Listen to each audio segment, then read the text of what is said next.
할렐루야. 주일 예배 오신 여러분을 주님의 이름으로 환영합니다. 한 주간 동안 은혜 안에서 평안하셨으리라 믿습니다. 여러 가지 복잡하고 어려운 소식이 많이 들리는 때이지만 하나님 의지하고 또 믿음으로 하루하루 살아가신 우리 모두가 되시기를 바랍니다. 또 주일 예배에 같이 참여한 가족들이 혹시 옆에 있다면 아주 따뜻한 눈빛으로 사랑의 눈빛을 한번 보내주시기를 바랍니다. 가족은 손을 잡아도 되겠지만 함께 예배하는 기쁨을 누리실 수 있기를 바랍니다. 또 우리가 머지않아 다시 함께 모여서 예배하는 그날이 속히 오기를 바라는 마음으로 여러분 위해서 기도해 주시고 또 어려움 당하는 이웃과 또 열방을 위해서도 함께 기도해 주시면 감사하겠습니다. 몇 가지 교회 소식을 전하겠습니다. 코로나19로 인해서 교회 모든 사역이 온라인으로 진행되어지고 있습니다. 금요일 예배는 음성 녹음을 보내드렸고요. 주일은 영상으로 정해진 시간에 예배가 있습니다. 그리고 화요일과 수요일 저녁에는 우리 형제들 양육하는 것은 줌이라는 앱을 통해서 화상으로 진행하고 있습니다. 지난주에는 목장 모임도 한 군데 했었는데요. 여러분 속한 목장이 그런 방법으로도 모일 수 있겠습니다. 우리가 비록 육체적으로는 대면할 수 없지만 온라인 상으로라도 자주 대면하고 또 서로 안부를 묻고 위로하고 격려하는 우리가 되시기를 바랍니다. 고난주간 새벽 기도를 우리가 줌을 통해서 하려고 합니다. 여러분에게 다 안내를 드렸는데요. 이것을 위해서 다음 주 한 주 동안 먼저 점검하는 차원에서 먼저 시작해 보려고 합니다. 관심 있는 분들은 저에게 연락 주시면 제가 여러분을 초대해서 새벽 6시 여러분이 컴퓨터나 아니면 패드나 아니면 핸드폰으로 셀폰으로도 참여하실 수 있으니까 함께 해주시기를 바랍니다. 온라인 헌금 안내 이트랜스포로 하는 거 알려드렸고요. 체크로도 보내실 수 있다는 거 말씀드렸습니다. 함께 참여해 주신 분들께 감사하고 또 여러분이 혹시 불편하시거나 어려운 부분이 있으시면 말씀해 주시기를 바랍니다. 원래 김혜성 목사님이 이제 아동부 사역을 하시는데 밴쿠버에 오셨습니다. 그렇지만 우리가 함께 모이지 못하기 때문에 제가 주보에만 소개 글을 올렸는데요. 다음 주부터 또 온라인으로도 아동부 사역을 섬기게 되겠습니다. 그동안 사역해 주신 이미양 전도사님에게도 감사를 드립니다. 몇몇 분의 교우 소식이 있는데요. 우리 하병근 성도님이 아들이 지금 아마 워싱턴주에 있는 것으로 추정되어지는데 또 가족들이 LA에 있어서 지난주에 미국과 캐나다 국경이 닫히기 전에 급히 또 LA로 내려가셨습니다. 그래서 지금 LA에 있다는 소식 전해드리고요. 또 우리 윤미영 집사님 가정과 이상미 집사님 가정이 이번 주에 한국으로 귀국하게 됩니다. 여러분께서 그분들의 생활을 위해서도 기도해 주시면 감사하겠습니다. 같이 기도하겠습니다. 좋으신 하나님, 믿음으로 하나님 앞에 나아가 예배하는 이 시간, 우리가 비록 서로 대면하여 함께 예배할 수 없을지라도 각자의 처소에서 함께 하나님 앞에 영광스럽게 예배하게 하여 주시옵시고 살아계신 하나님을 온전히 예배하는 이 시간 될 수 있도록 축복하여 주시기를 원합니다. 하나님 각자의 형편과 상황을 살펴주시사 여러 가지 어려움 가운데 있는 지체들을 돌보아 주시옵시고 영으로도 육으로도 또 삶으로도 하나님께서 강건하게 붙들어 주시고 부족함이 없도록 채워주시는 은혜가 있게 하여 주시기를 원합니다. 아버지 고난의 시기를 잘 인내하며 견디게 하여 주시옵시고 또 하나님께서 허락하실 새로운 때 새로운 시즌을 맞는 우리가 될 수 있도록 함께하여 주시옵소서. 하나님 앞에 또 귀한 물질로 헌신하는 이들을 축복해 주시며 또 삶을 들여서 사랑을 베풀게 힘쓰는 모든 지체들을 축복해 주셔서 하나님 우리가 서로를 향한 또 하나님께 드리는 넉넉한 마음이 있는 성도들이 되게 하여 주시옵소서. 오늘도 우리 예배 가운데 함께하여 주실 것을 믿사오며 예수님의 이름으로 축복하며 기도합니다. 아멘.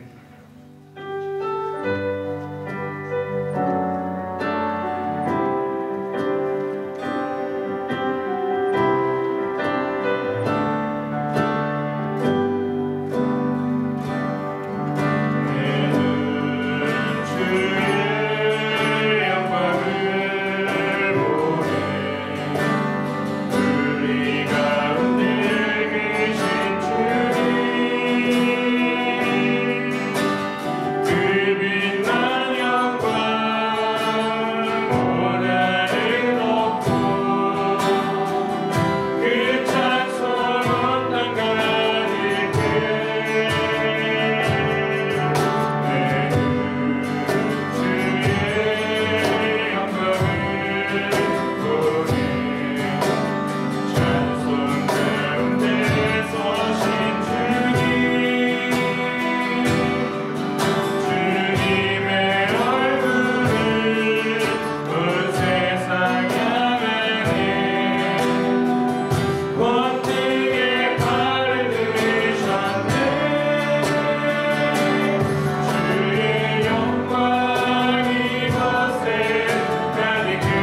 이들을 위해서 임성민 집사님 기도해 주시겠습니다.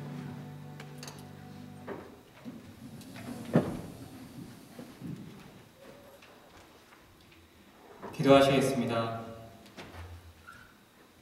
살아계셔서 우리의 삶을 주관하시며 사랑과 은혜로 인도하시는 하나님께 찬양과 경배를 올립니다. 한순간 순간순간마다 우리의 흔들리는 죄성에 연약한 모습으로 그렇게 살아가는 죄인임에도 불구하고 주님의 사랑과 긍휼하심으로 이 예배하는 자리에 부르셔서 회개와 결단의 시간을 갖게 하시는 주님께 감사드립니다. 조이풀교회를 통하여 하나님의 말씀과 십자가의 복음을 듣고 회복해 하시길 원합니다. 지금 사회적으로 전 세계적인 어려움을 겪고 있는 상황에 놓여져 있습니다. 코로나 바이러스의 영향으로 신음하고 있는 성도들 많은 줄 압니다. 하나님 이 시간을 통하여 하나님을 더 깊게 체험하게 하시고 하나님을 인격적으로 누리는 시간 되기를 간절히 소망합니다. 소상공인으로서 또 고용인으로서 이 어려운 시간들을 보내는 성도들을 기억하여 주십시오. 물질의 어려움과 생활의 궁핍함을 겪지 않도록 성도들이 서로를 돌아보고 우리가 그리스도인의 지체들로서 서로를 위로하고 단지 서로를 위해 기도만 하는 것이 아닌 행동함으로 주의 진정한 가족들 되길 원합니다.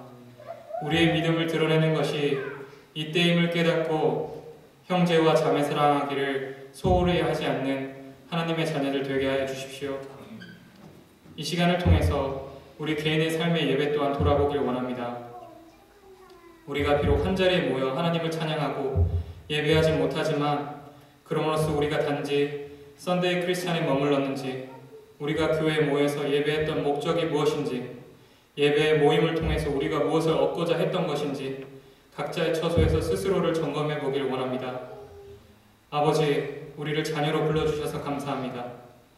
각자의 가정에서 이 시간 하나님을 예배할 때 우리 마음 가운데 성령의 부흥이 일어나게 하시고 더 감사하는 마음으로 하나님을 찬양케 하여 주십시오. 말씀 전하는 담임 목사님 그리고 각각의 부서에서 사역하시는 목사님들에게 영적인 건강을 허락하여 주십시오. 우리가 깨어있어 더 기도하는 공동체 되길 소망합니다. 아버지, 우리는 우리의 스스로의 행위로 구원받을 수 없음을 잘 압니다. 예수 그리스도만이 우리의 생명의 주체이시며 십자가의 복음만이 우리를 살리는 길임을 믿습니다. 오늘도 우리 삶에 힘주실 예수 그리스도 이름으로 기도드립니다. 아멘.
감사합니다. 기도해 주신 임성민 집사님, 또 시편 23편 찬양으로 하나님께 영광을 드리신 우리 강진 집사님께 감사를 드립니다. 한 말씀 하다가 13번째 말씀인데요. 로마서 3장 23절 24절입니다. 로마서 3장 23절 24절 함께 5번 같이 공독하겠습니다. 로마서 3장 23, 24절 모든 사람이 죄를 범하였음에 하나님의 영광에 이르지 못하더니 그리스도 예수 안에 있는 속량으로 말미암아 하나님의 은혜로 값없이 의롭다 하심을 얻은 자 되었느니라. 로마서 3장 23, 24절 모든 사람이 죄를 범하였음에 하나님의 영광에 이르지 못하더니 그리스도 예수 안에 있는 속량으로 말미암아 하나님의 은혜로 값없이 의롭다 하심을 얻은 자 되었느니라. 로마서 3장 23, 24절 모든 사람이 죄를 범하였음에 하나님의 영광에 이르지 못하더니 그리스도 예수 안에 있는 속량으로 말미암아 하나님의 은혜로 값없이 의롭다 하심을 얻은 자 되었느니라. 로마서 3장 23, 24절 모든 사람이 죄를 범하였음에 하나님의 영광에 이르지 못하더니 그리스도 예수 안에 있는 속량으로 말미암아 하나님의 은혜로 값없이 의롭다 하심을 얻은 자 되었느니라. 로마서 3장 23, 24절 모든 사람이 죄를 범하였음에 하나님의 영광에 이르지 못하더니 그리스도 예수 안에 있는 속량으로 말미암아 하나님의 은혜로 값없이 의롭다 하심을 얻은 자 되었느니라. 아멘. 모든 사람이 죄를 범하여 하나님의 영광에 이르지 못했을 때 주님께서 우리에게 구속의 은혜를 베풀어 주셔서 우리가 그 은혜로 하나님 안에서 값없이 의롭다 하심 얻은 자 되었습니다. 그 축복을 날마다 누리시는 우리 모두가 되시기를 주님의 이름으로 권합니다. 오늘 함께 나눌 말씀은 그리스도의 십자가 세 번째 말씀 가상 7원의 첫 번째 파트인데요. 오늘 함께 나눌 본문은 누가복음 23장 34절입니다. 제가 읽어드리겠습니다. 이에 예수께서 이르시되 아버지 저들을 사하여 주옵소서 자기들이 하는 것을 알지 못함이니이다 하시더라. 그들이 그의 옷을 나눠 제비 뽑을세. 오늘 말씀의 제목은 가상 7원의 첫 번째입니다. 예수님께서 십자가에 달리셨을 때 모두 7말씀을 하셨습니다. 그래서 우리가 흔히 그것을 가상 7원이라고 하는데 그 중에서 처음 3말씀을 오늘 같이 나누고 또 나머지 4말씀은 다음 주에 우리가 같이 나누도록 그렇게 하겠습니다. 십자가에 달린 예수께서는 온 세상을 구원하실 하나님의 뜻을 이루셨습니다. 십자가에서 하나님의 공의와 더불어서 사랑을 이루셨습니다. 예수님은 이 땅에 성육신하시고 가장 처참한 고통의 십자가를 친히 지셨습니다. 그 십자가의 은혜로 구원을 받았습니다. 그리고 십자가에서 주님이 몇 마디 그 둘러선 사람들에게 말씀하신 것이 있습니다. 그것은 오늘 우리에게도 주시는 은혜의 말씀인 줄로 믿어 그것을 나누고자 합니다. 그 첫 번째 말씀은 우리가 금방 읽었던 누가복음 23장 34절의 말씀입니다. 예수께서 이르시되 아버지 저들을 사하여 주옵소서 자기들이 하는 것을 알지 못함이니이다 하시더라. 예수님은 저들의 죄를 용서하여 주옵소서 그렇게 기도하셨습니다. 예수님은 하나님을 아버지라 부르셨습니다.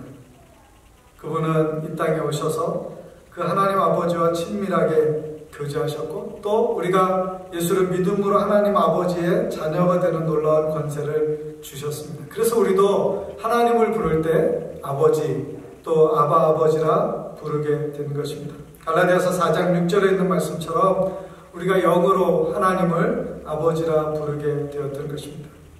예수님은 그 아버지께 이렇게 간청하는 기도로 십자가에서 말씀하셨습니다. 그것은 저들의 죄를 용서해달라고 하는 것이었습니다.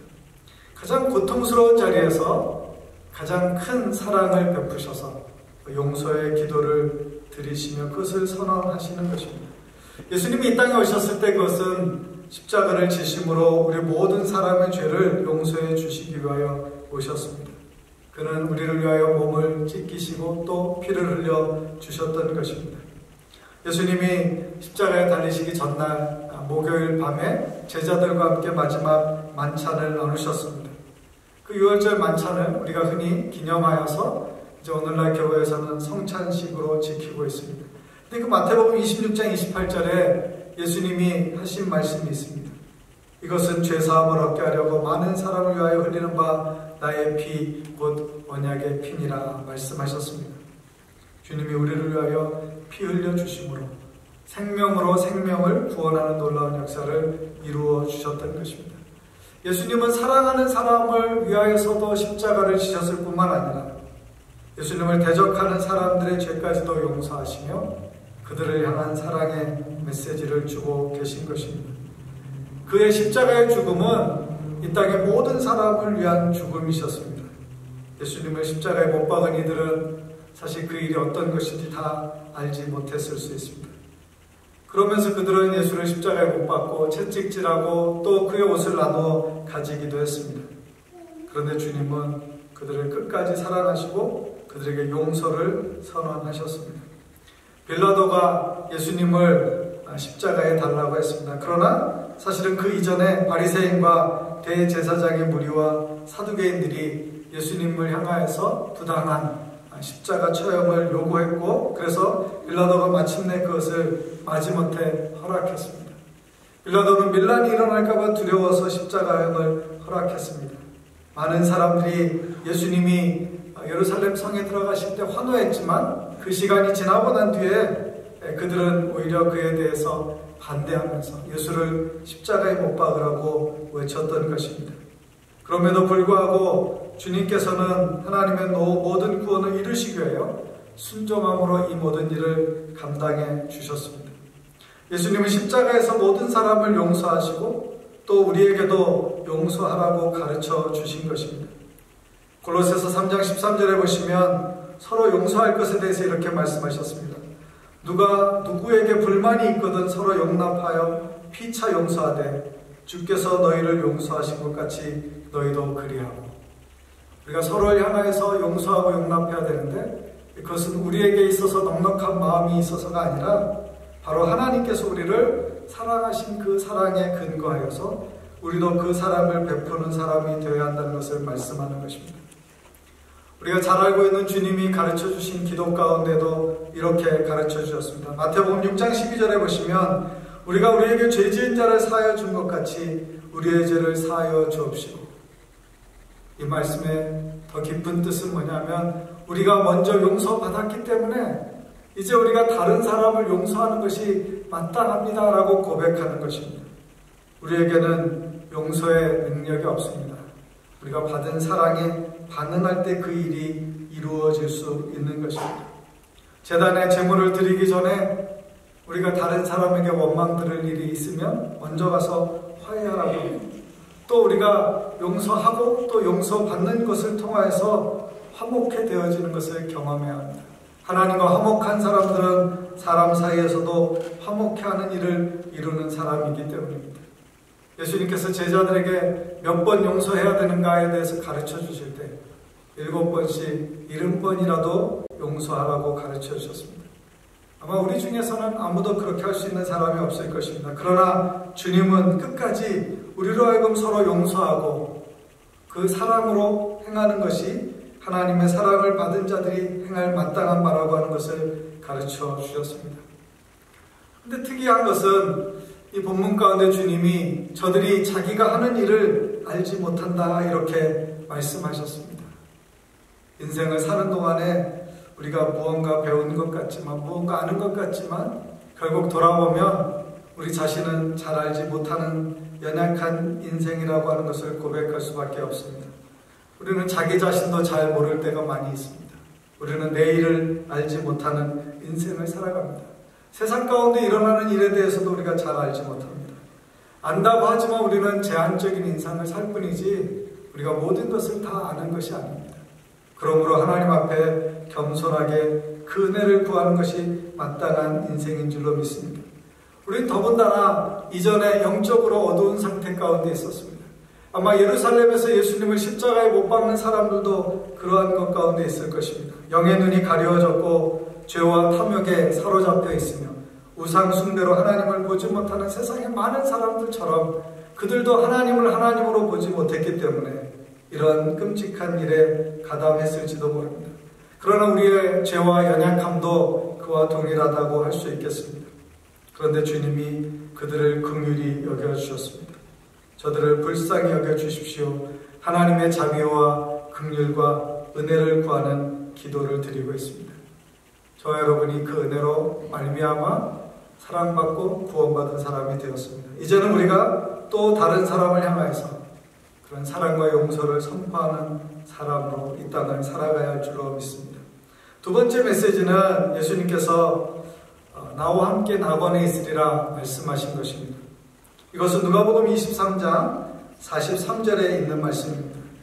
예수께서 이르시되 내가 진실로 너희에게 내게 이르노니 오늘 내가 나와 함께 낙원에 있으리라 하시니라 말씀하셨습니다. 예수님이 십자가에 달리실 때 우리가 잘 기억하는 것처럼 그곳에는 3개의 십자가가 있었습니다. 가운데는 예수님이 있었고 좌우에는 함께 강도로 말미암아서 강도짓을 저질러서 이제 십자가의 처형을 받게 된 2 사람이 달려 있었습니다. 아마 예수님을 그 3 사람 가운데 배치한 것은 마치 예수님도 그들 중에 한 사람 같은 그런 처분을 받은 것처럼 그런 인식을 갖도록 하기 위하여 의도적으로 그렇게 했을 것입니다. 2명의 범죄자와 더불어서 예수님이 십자가에 달리셨던 것입니다. 이것은 이사야서 53장 12절에 있는 말씀을 이룬 것입니다. 이는 그가 자기 영혼을 버려 사망에 이르게 하며 범죄자 중 하나로 헤아림을 받았음이니라. 그러나 그가 많은 사람의 죄를 담당하며 범죄자를 위하여 기도하였느니라. 예수님이 십자가에 달리셨을 때 2 죄인이 서로 공방전을 벌였습니다. 한 사람은 예수님에 대하여 좋지 못한 시각을 가지고 비난하는 일에 가담했습니다. 그러나 한 사람은 오히려 그 사람을 책망하고 자신을 긍휼히 여겨주시기를 그 십자가상에서 간청하게 되어졌던 것입니다. 예수님은 이 땅에 죄인을 위하여 오셨습니다.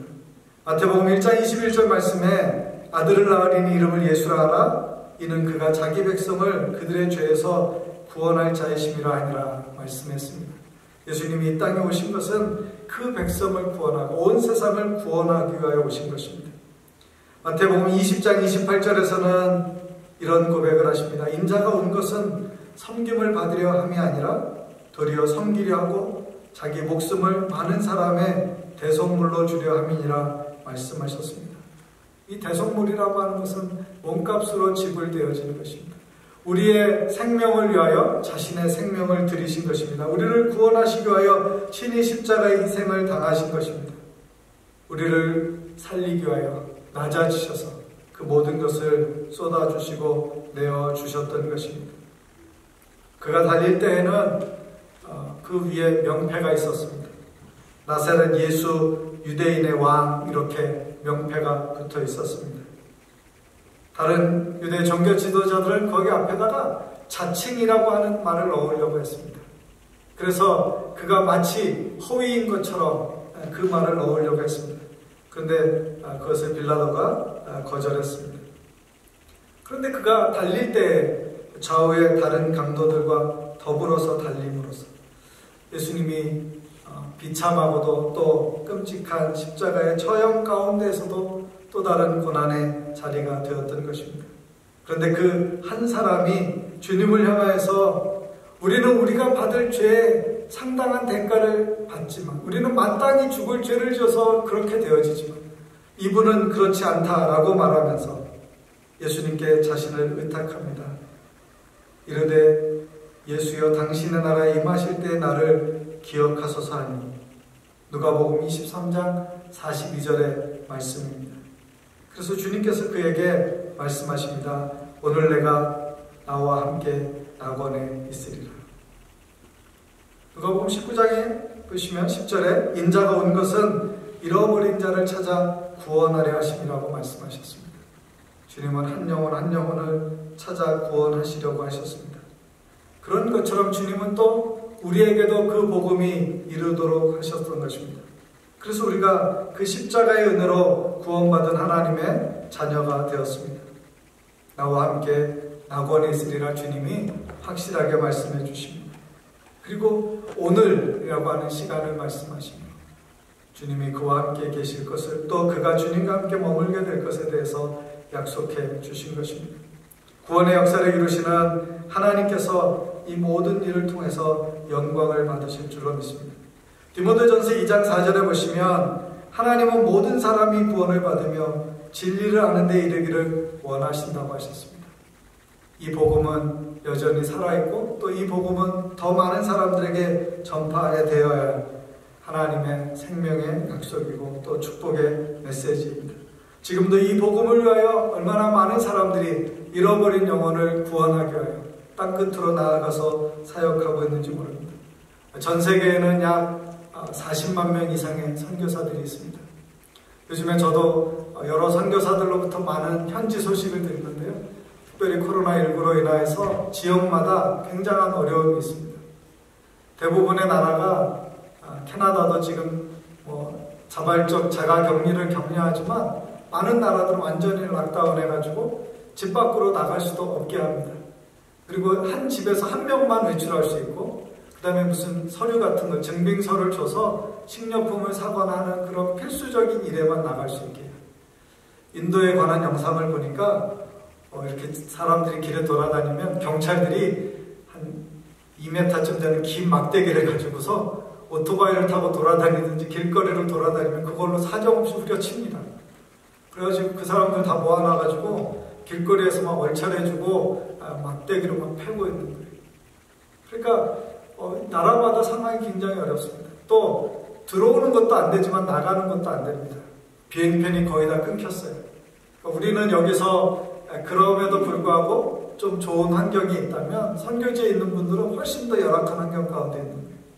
자기 스스로 어떤 것을 선택하거나 결정할 수도 없는 상황에서 그런 나라들은 우리나라보다도 캐나다도 또 한국보다는 말할 것도 없이 더 열악한 환경 가운데 있으니까 가족이 거기 있을 때 굉장히 마음이 불안할 수도 있어요.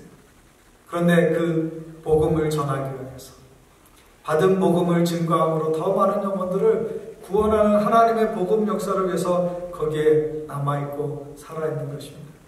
우리 김나연 선교사님을 위해서도 기도해 주실 것은 캄보디아도 전에는 숫자가 적었었는데 최근 들어서 숫자가 많이 늘어났습니다. 그래서 캄보디아도 저녁에 모든 종교 집회를 하지 못하게 해서 캄보디아에 있는 교회들도 우리처럼 다 온라인으로만 모임을 가질 수 있고 예배를 드릴 수 있게 했어요.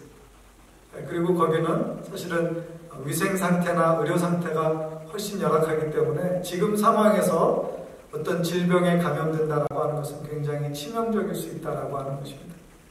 여러분이 모든 사람을 위해서 기도해야 되겠지만 또 주의 복음을 위해서 헌신하는 선교사들을 위해서 기도해 주셔서 그들을 통해서 계속적인 복음 전도의 역사 또 영혼 구원의 역사가 일어나도록 함께 협력해 주시기를 바랍니다. 주님은 마지막 순간에 마지막으로 돌이키는 그 영혼을 구원하셨습니다. 우리도 끝까지 한 영혼이라도 더 전도하고 또 사랑으로 섬기고 삶으로 증거하고 주님께 돌아오도록 하는 일에 쓰임받는 하나님의 자녀들이 다 되시기를 주님의 이름으로 기원합니다. 세 번째 마지막 메시지는 예수님께서 그 어머니 마리아를 향하여서 여자여 보소서 아들이니이다 말씀해 주신 것입니다. 그리고 그 전에 요한에게 이렇게 말씀하셨죠. 보라 내 어머니라. 요한복음 19장 26절 27절에 기록되어져 있습니다. 제가 읽어드리겠습니다. 예수께서 자기의 어머니와 사랑하시는 제자가 곁에 서 있는 것을 보시고 자기 어머니께 말씀하시되 여자여 보소서 아들이니이다 하시고 또 그 제자에게 이르시되 보라 내 어머니라 하신대 그때부터 그 제자가 자기 집에 모시니라. 여기 요한복음에 사랑받는 제자라고 일컫는 사람은 이 요한복음의 저자인 요한입니다. 그는 마지막까지도 예수님의 품에 안겨있기도 했던 사람입니다. 그리고 그는 예수님의 제자 중에서 모든 제자가 다 순교했지만 교회 전승에 그렇게 증거하고 있지만 이 요한은 자연사였습니다. 그러니까 요한이 95세 즈음에 밤모섬에 유배됐을 때 그곳에서 하나님의 계시를 보고 쓴 책이 요한계시록입니다. 그러니까 예수님께서 태어나셨을 때와 거의 비슷한 때 태어나서 그리고 이제 거의 1세기 끝에 돌아가셨으니까 100년의 생애를 사신 거예요. 예수님이 33년의 생애를 사셨다면 바울과 베드로가 AD 64, 65년 네로 황제의 박해 즈음에 순교했던 것으로 추정한다. 그 후로도 다시 30년의 시간이 흘러서 그의 생을 마무리하게 되어집니다. 그의 생애의 뒷부분은 주로 에베소에서 거하였는데 끝까지 마리아를 모신 것으로 전승은 기록하고 있습니다. 그래서 지금도 에베소에 가시면 거기에 요한의 무덤이라고 일컬어지는 곳과 그 다음에 마리아의 무덤이라고 일컬어지는 곳이 있습니다. 그리고 마리아가 거하였다라고 하는 그런 어떤 상징적인 그런 것들도 볼 수 있습니다. 마리아는 예수님의 어머니시죠. 성령으로 잉태하여 예수님을 낳으셨습니다. 아마 요셉은 예수님이 십자가에 달리실 즈음 이전에 세상을 떠난 것 같아요. 왜냐하면 예수님의 가족들이 찾아왔다라고 말할 때 항상 마리아와 그 다음에 요셉과 마리아 사이에서 난 동생들의 이야기는 있어도 요셉의 이야기는 나오지 않는 것을 우리가 자주 보기 때문입니다. 그래서 그런 과정을 통해서 이제 예수님이 마리아를 요한에게 부탁했던 것입니다. 예수님은 친히 부모 공경의 계명을 지키셨습니다. 어렸을 때부터 성전에 올라갔을 때에도 또 그 후에 예수님께서 그 부모를 잘 수종 들었다라고 하는 그런 표현이 성경 가운데 나옵니다. 그리고 마지막 십자가에 달리셨을 때에도 그 어머니를 사랑하는 제자에게 맡기시면서 그 마지막 메시지를 주셨던 것입니다. 기독교는 효도의 종교입니다. 부모를 공경하는 것을 굉장히 중요하게 생각하죠. 그래서 우리가 10계명 중에서 1계명부터 4계명까지는 하나님께 대한 계명이고 5계명부터 10계명까지 나머지 계명을 사람에게 주신 계명이라고 말합니다. 그래서 하나님을 사랑하고 이웃을 사랑하는 계명으로 요약될 수 있는 것입니다. 그런데 그 사람에게 주신 첫 번째 계명이 바로 부모를 공경하라고 하는 것입니다. 출애굽기 20장 12절에 보시면 이렇게 기록되어 있습니다. 내 부모를 공경하라. 그리하면 내 하나님 여호와가 내게 준 땅에서 내 생명이 길리라 말씀합니다. 이것은 모든 관계의 출발점이 됩니다. 한 사람의 남자와 또 여자가 만나서 결혼하여 가정을 이루고 자녀를 양육하게 되어집니다. 그래서 부모가 되고 또 그 자녀들이 또 장성하여서 또 결혼하여 가정을 이루게 되면 그들은 조부모가 되고 그 다음에 그 자녀의 세대가 부모가 되고 또 이제는 자녀를 낳아서 자녀이고 또 손자, 손녀가 되는 자녀들을 낳게 되어진 것입니다. 세대와 세대 사이가 그렇게 흘러가면서 모든 세대에게 바로 윗세대들에 대하여 자신들의 조상에 대해서 부모에 대해서 조부모에 대해서 공경하는 마음을 가지라고 성경은 가르쳐주고 있습니다. 그것이 성숙한 관계의 출발점이에요.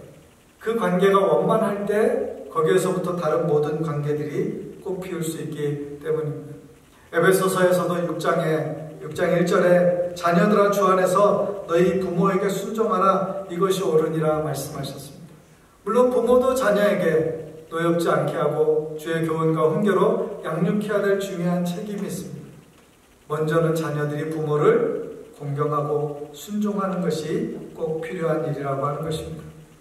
예수님께서 고르반에 대해서 말씀하신 적이 있습니다. 유대인들은 부모에게 효도해야 될 때, 부모에게 드릴 것이 있어야 할 때 그것을 하나님께 드리면 부모에게 드리는 것에서 책임을 면제받는 것이 있었습니다. 그래서 그들이 그것을 고르반이라고 말하면 그냥 부모에게 드리지 않아도 그 책임이 면제되었습니다.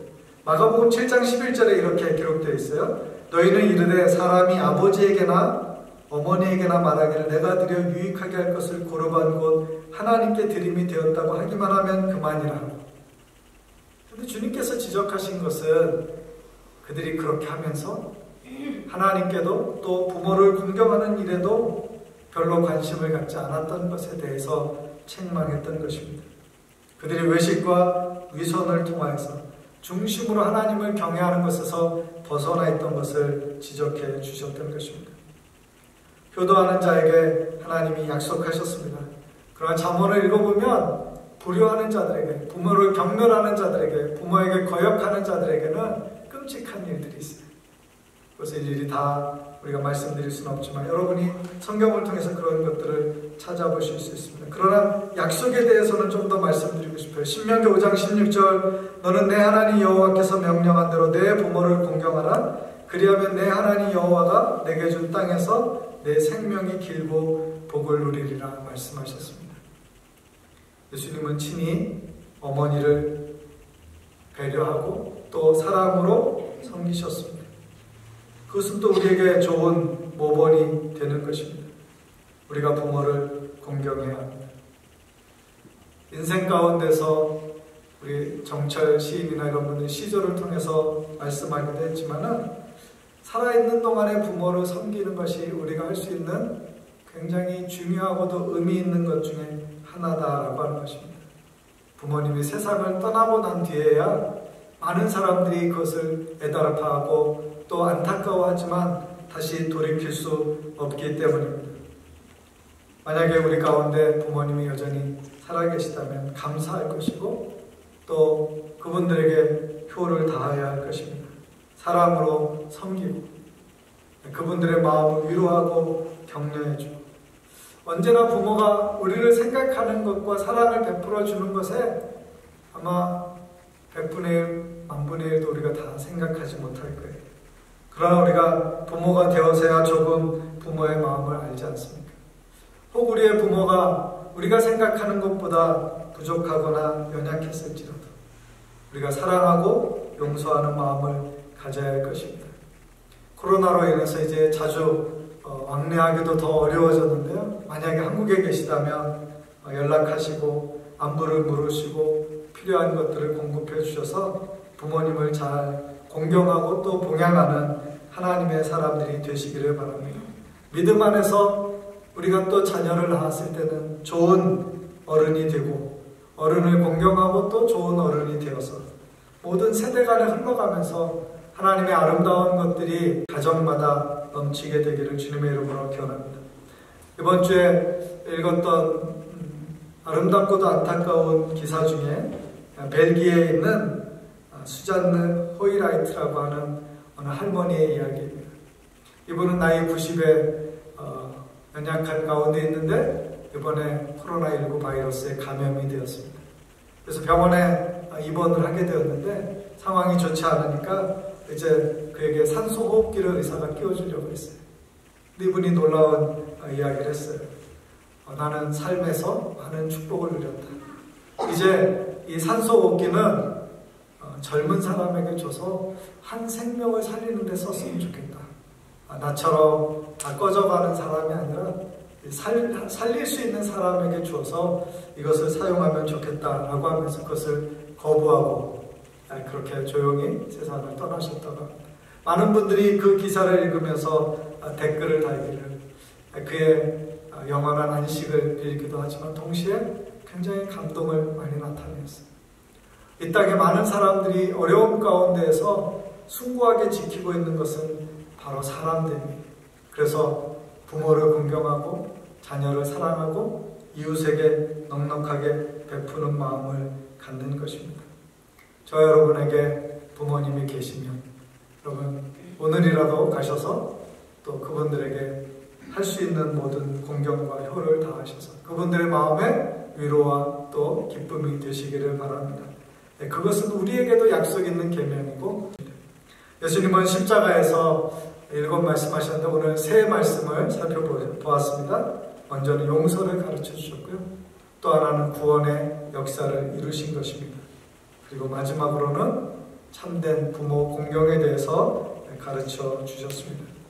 이 하나하나는 우리의 마음에 두고 우리도 그렇게 살아가야 할 삶의 지표가 되는 것이기도 합니다. 저 여러분이 주님의 말씀을 본받아서 주님을 겸손하게 섬기는 또 따라가며 배우고 그렇게 살아내는 하나님의 사람들이 다 되시기를 주님의 이름으로 기원합니다. 함께 기도하겠습니다. 먼저 기도할 것은 우리가 십자가의 은혜를 받은 사람답게 오늘 말씀에 나오는 것처럼 용서받았으니 용서하는 삶을 살고 또 구원받았으니 구원을 전파하는 삶을 살며 부모의 사랑을 받았으니 부모에게 공경하고 순종하는 삶을 살게 해주십시오. 그렇게 합심해서 기도해 주시기를 바랍니다. 또 기도할 것은 코로나19로 인하여서 육체적인 질병 가운데 있는 사람들, 또 절망의 고통 가운데 있는 사람들, 또 사업의 어려움, 직장의 어려움, 가정의 어려움으로 말미암아서 곤고한 삶의 자리에 있는 우리의 지체들과 이웃들을 기억하며 하나님께서 은혜 베풀어 주시고 돌아보아 주시고 공급하시고 또 모든 일들을 다시 일상으로 돌아갈 수 있도록 회복해 하시기 위해서 기도해 주시기를 바랍니다. 한 가지 더 기도할 것은 밴쿠버와 카나다와 한국과 유럽에서 하나님 세계 각처에서 하나님 이런 일로 말미암아 모든 사람들이 더 겸허하게 하나님 앞에 낮아지고 겸손하게 하시고 하나님의 은혜를 구하게 하시고 영적인 변화들이 일어나게 하여 주시고 이 모든 일이 지나고 났을 때 하나님 새로운 시대, 새로운 시즌, 새로운 부흥의 역사가 일어날 수 있도록 하나님 우리를 사용하여 주옵소서. 그렇게 합심해서 기도하겠습니다. 잠깐 같이 기도하겠습니다. 하나님 아버지 감사합니다. 이 시간 우리가 십자가의 은혜를 기억하며 주님 앞에 기도합니다. 아버지 하나님 우리가 용서받았으니 용서하는 사람 되게 하여 주시옵시고 주님께서 용서하신 것처럼 아버지 하나님 우리의 마음에도 늘 그 사람 기억하게 하여 주셔서 아버지 하나님 우리에게 작은 것을 실수하고 또 우리에게 해를 끼쳤다는 우리가 넉넉히 용서하고 용납하여서 하나님의 은혜를 흘러보내는 통로가 되게 하여 주시기를 원합니다. 하나님 아버지 우리가 구원받았으니 구원받지 못한 사람들을 살리기 위하여 생명의 역사를 이루게 하여 주시기를 원합니다. 아버지 하나님 이 땅의 복음을 위하여 오늘도 땅 끝에서 아버지 하나님 여러 가지 어려움과 두려운 상황을 무릅쓰고 복음을 위해 살아가는 지체들을 기억하여 주시고 그 초소만 하나님의 영광스러운 생명의 역사들이 일어날 수 있도록 교회가 세워질 수 있도록 제자들이 양성될 수 있도록 하나님 더 많은 선교사들이 일어날 수 있도록 축복해 주시옵소서. 하나님 구원을 전파하는 모든 선교사들에게 힘과 지혜와 능력을 더하여 주시옵소서. 아버지 우리가 주님 하셨던 것처럼 부모를 공경하고 순종하게 하여 주시옵소서.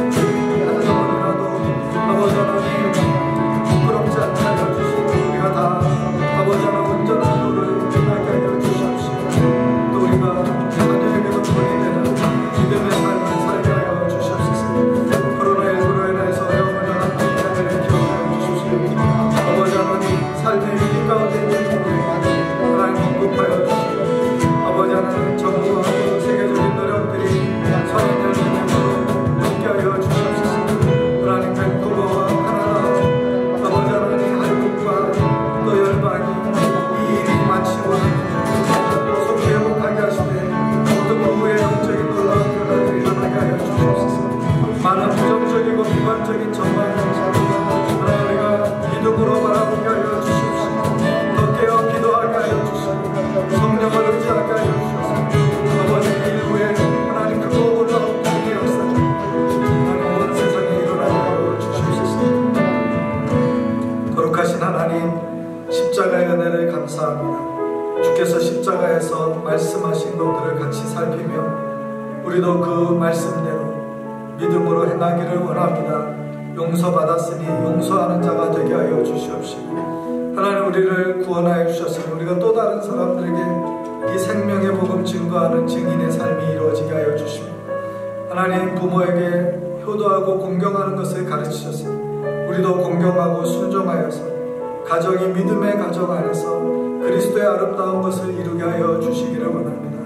하나님 코로나19로 인하여서 고통받는 아버지 우리의 지체들을 기억하여 주시고 사업에서 직장에서 삶에서 가정에서 어려움이 있을 때 우리가 믿음으로 인내하게 하여 주시옵시고 온 가족의 온 지체가 서로 위로하고 격려하는 사람들이 되게 하여 주시옵시고 선한 일들을 함께 도모하게 하여 주셔서 하나님의 사랑이 흘러가게 하여 주시옵시고 또 더 많은 사람들이 아버지 위로받고 힘을 얻는 그런 특별한 시간이 될 수 있도록 은혜 베풀어 주시옵소서.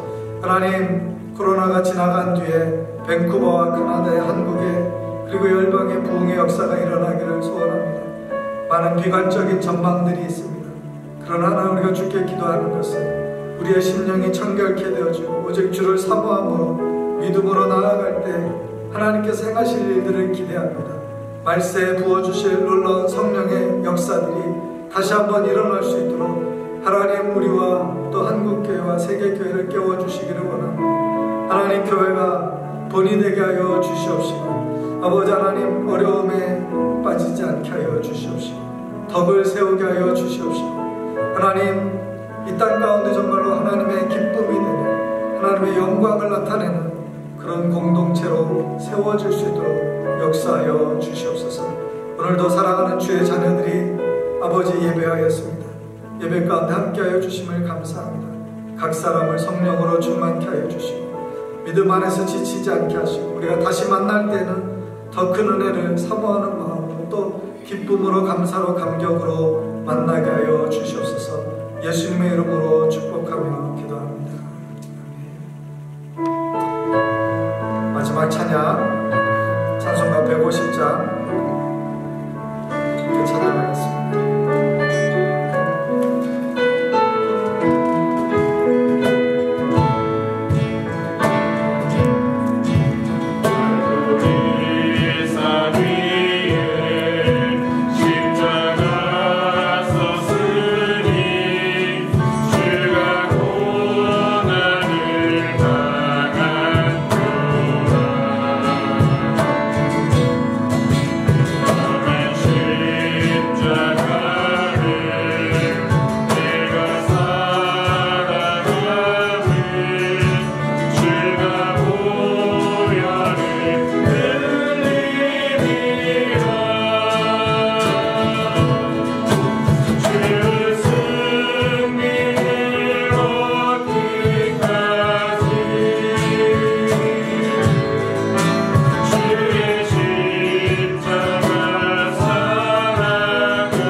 이제는 우리 주 예수 그리스도의 은혜와 아버지 하나님의 크고 놀라우신 사랑과 성령 하나님의 보호하시고 도우시는 은총이 십자가의 은혜를 기억하고 믿음으로 어려운 시대를 살아가기를 소원하는 모든 주의 자녀들과 가정과 교회 위에 그리고 열방 가운데 이제로부터 영원토록 함께 하시기를 간절히 축원하옵나이다. 아멘.